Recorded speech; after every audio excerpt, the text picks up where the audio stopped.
हे guys welcome. पिछले video में हमने कंट्रोलर ऐड किया था, इस वीडियो में हम मॉडल ऐड करेंगे। तो मॉडल ऐड करने से पहले हमारा जो मॉडल है यानी बेसिकली डेटा उसको आइडेंटिफाई करना पड़ेगा। तो अगर मैं रॉड्स में जाऊंगा तो एडमिन डॉट जेएस में कहीं पे भी हमारा डेटा नहीं, क्योंकि हमने बेसिकली मूव कर दिया राइट सारा का सारा लॉजिक कंट्रोलर में। तो इसके लिए हमें एक बार कंट्रोलर देखनी पड़ेगी। सो कंट्रोलर्स में अगर मैं प्रोडक्ट्स डॉट जेएस देखूँ तो मुझे प्रोडक्ट के रिलेटेड डेटा दिख रही है राइट, और यही डेटा यहाँ पे शेयर हो रहा है।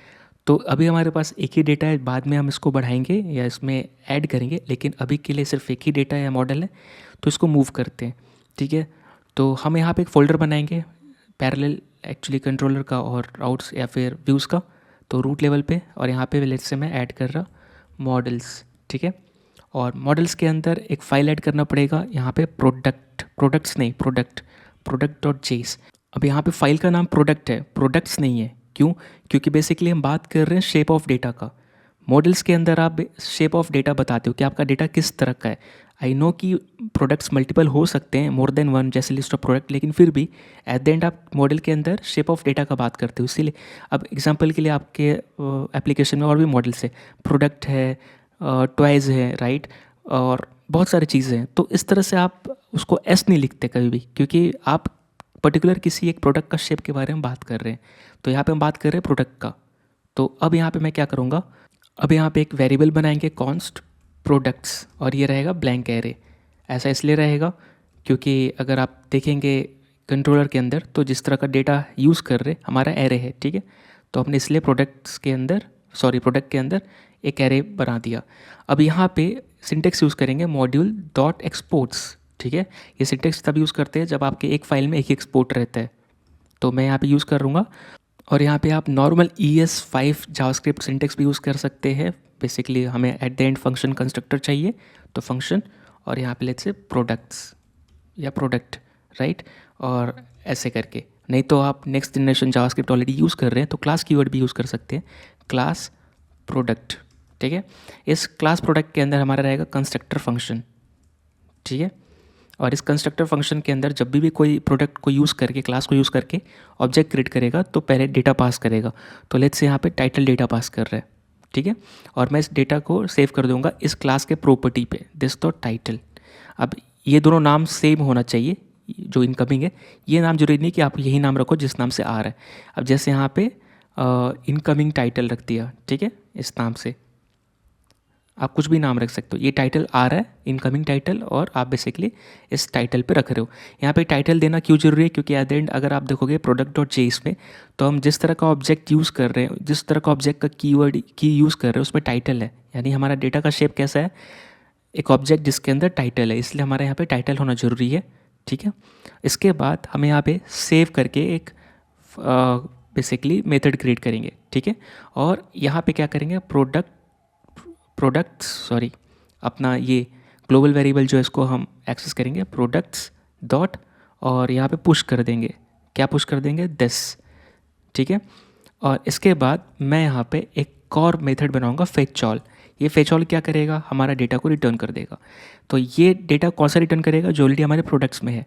तो यहाँ पे हम बेसिकली क्या करेंगे, हम यहाँ पे रिटर्न कर देंगे, और हम यहाँ पे दिस यूज़ नहीं करेंगे, क्योंकि दिस मतलब क्या, इस क्लास के रेफरेंस में बात कर रहे हो, मैं बात कर रहा हूँ इस प्रोडक्ट का। तो मैं सीधा प्रोडक्ट्स रिटर्न कर दूंगा, ठीक है, ये चीज़। और रिटर्न का स्पेलिंग रॉन्ग है। इसके साथ साथ मैं चाहता हूँ कि ये फेच ऑल कोई भी कॉल कर सकता है डायरेक्टली क्लास के ऊपर, यानी प्रोडक्ट क्लास के ऊपर। इस फेच ऑल को कॉल करने के लिए जरूरी नहीं कि आप इस क्लास का ऑब्जेक्ट बनाएंगे तो ही कॉल हो। तो अगर डायरेक्टली कॉल करना चाहते हैं क्लास के ऊपर, तो इसके लिए आगे स्टैटिक कीवर्ड लगाना पड़ेगा। अब प्रोडक्ट डॉट फेच ऑल कोई भी करेगा, और ये प्रोडक्ट्स आ जाएगा, जो कि ये मेरा कॉमन एरे से आएगा राइट, जो सबके साथ यूज़ हो रहा है। जैसे सेव करते वक्त भी ये यूज़ कर रहे हो, तो रिटर्न करते वक्त भी ये यूज़ कर रहे हो। यहाँ पे मैंने दिस डॉट प्रोडक्ट इसलिए नहीं लिखा क्योंकि यहाँ पे हम कॉमन डेटा शेयर कर रहे हैं राइट। यहाँ पे हम नहीं चाहते कि हर बार नया इंस्टेंस प्रोडक्ट का क्रिएट हो और उसके रिगार्डिंग डेटा शेयर हो, नहीं, ठीक है। तो ये कुछ ऐसा है। यहाँ पे प्रोडक्ट डॉट पुश में दिस क्यों रखा मैंने? क्योंकि एट द एंड ये दिस किसको पॉइंट करेगा? जो भी क्लास का डेटा रहेगा उसका, और क्लास पे आपका क्या डेटा रहेगा? टाइटल। यानी बेसिकली आपका यहाँ पे दिस का वैल्यू क्या आएगा? अगर आप दिस प्रिंट करोगे तो कुछ ऐसा आएगा, टाइटल और आपका जो भी टाइटल दोगे, ठीक है, ये चीज़ ऐसा कुछ आपका डेटा दिखेगा अगर आप दिस प्रिंट करोगे तो राइट।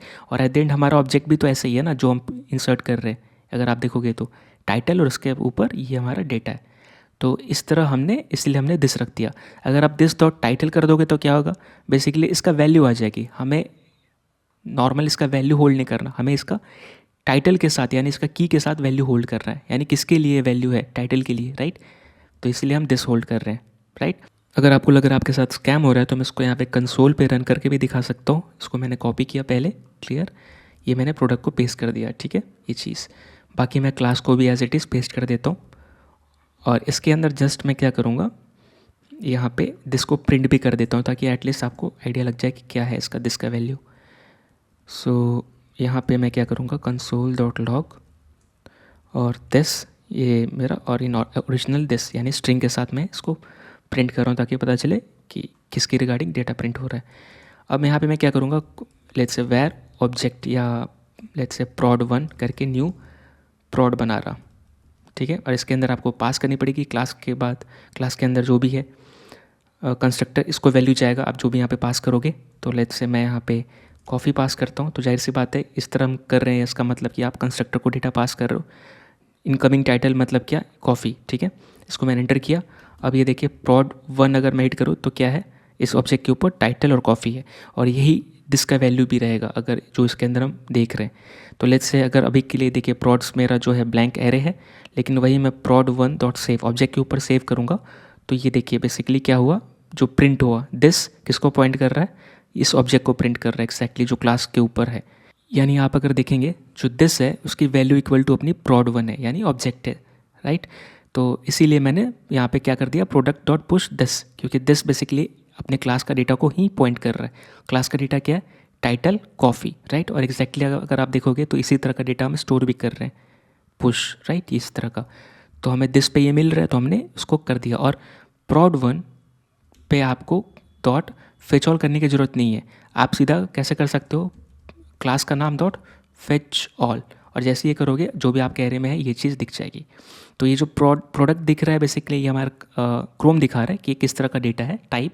लेकिन अगर आप इसको एक्सपेंड करेंगे तो देखिएगा 0 पोजीशन पे क्या है, एक ऑब्जेक्ट है जिसमें टाइटल है और कॉफ़ी वैल्यू है, राइट, जो हमने जस्ट अभी इनिशियलाइज़ किया था क्लास को इसी के साथ, राइट, ऑब्जेक्ट बनाया हमने। तो इस तरह आप देख सकते हो कि किस तरह ये काम कर रहा है, यानी कि एट द एंड आप समझ के होगे कि हम यहाँ पे क्या कर रहे हैं, राइट। तो अब यहाँ पे दिस किसको पॉइंट कर रहा है, प्रोडक्ट में जो भी डेटा है, राइट, यानी कि टाइटल और जो भी आप पास करोगे। तो अब कैसा है कि इसको यूज़ करेंगे इधर साइड प्रोडक्ट और चेस में। तो सबसे पहले क्या, इसको हटा देंगे क्योंकि अब इसकी ज़रूरत नहीं, और अपने को इंपोर्ट करना है प्रोडक्ट को। तो मैं यहाँ पे इंपोर्ट करूँगा, यहाँ पे प्रोडक्ट डॉट जेएस में कॉन्स्ट, और मैं यहाँ पे कैपिटल इसलिए लिख रहा प्रोडक्ट क्योंकि एट द एंड हम जिसको इंपोर्ट कर रहे हैं वो क्लास है, ठीक है। तो जस्ट पता चल जाए कि आप जो इंपोर्ट कर रहे हो क्या है। और यहाँ पे रिक्वायर सेम यूज़ करेंगे सिंटेक्स डॉट, और यहाँ पे अपने हम कहाँ पे अभी प्रोडक्ट डॉट जेएस में है। प्रोडक्ट डॉट जेएस बेसिकली कहाँ पे है, प्रोडक्ट्स डॉट जेएस कहाँ पे, कंट्रोलर पे। तो पहले हमें कंट्रोलर से बाहर निकलना पड़ेगा तो ही आप मॉडल के अंदर जा सकते हो, यानी कि डॉट डॉट करके डबल डॉट करके आप बाहर निकलोगे। तो मैं यहाँ पे क्या करूँगा, डबल डॉट करके एक लेवल आगे पीछे गया, आई मीन टू से, और फिर मैं गया मॉडल्स के अंदर, और इसके अंदर बेसिकली मेरा जो भी प्रोडक्ट है उसको इंपोर्ट कर लिया, राइट। अब इसको मैं यूज़ कर सकता हूँ यहाँ पे।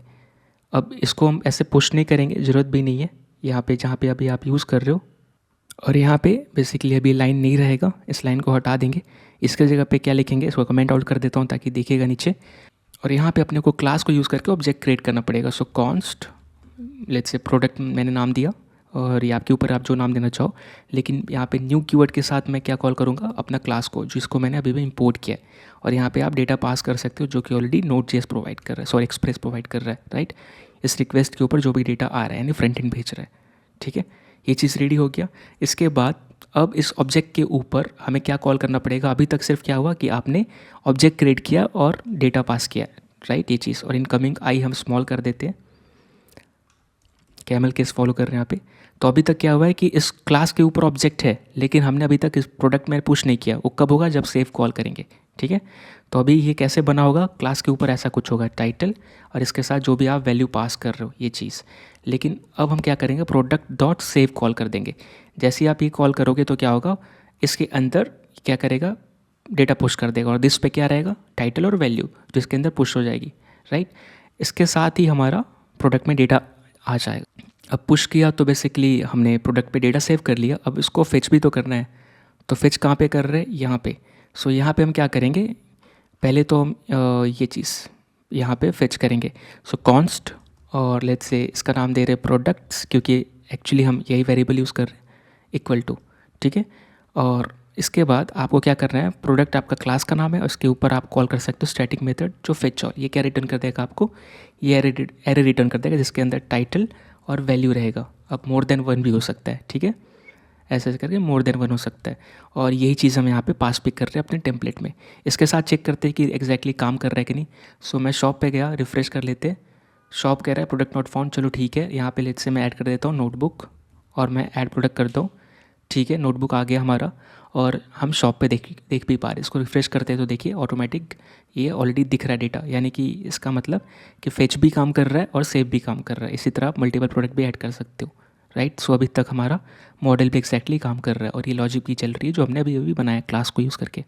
अब यहाँ पे हमारा जो मॉडल है बहुत छोटा है, राइट, सिर्फ एक सिंगल सा एरे है, सिंपल एरे है। कल को हम इसको एक्सटेंड करेंगे, यानी कि हम डेटाबेस जब यूज़ करेंगे, हम more than one properties use करेंगे। जैसे अभी के लिए हम टाइटल यूज़ कर रहे हैं, तो आगे जाके हम और भी चीज़ें इंट्रोड्यूस करेंगे, साथ में हम और भी मेथड्स ऐड करेंगे, तो थोड़ा सेंस बनेगा। अभी के लिए क्या कर सकते, हम यहाँ पे एरे में ना सेव करके हम इसको फाइल में सेव करेंगे और वहाँ से इसको गेट करेंगे, तो भी एक अच्छा आइडिया, राइट। और आगे जाके हम ऐसे भी डेटाबेस यूज़ करने वाले, तो वैसे भी अपने पास अभी के लिए टाइटल है, तो आगे जाके और भी सारा प्रॉपर्टीज़ ऐड होंगे इस क्लास के ऊपर, इस डेटा के रिगार्डिंग, और मेथड्स भी ऐड कर सकते हैं। तो मिलते अगली वीडियो में, तब तक के लिए थैंक यू सो मच।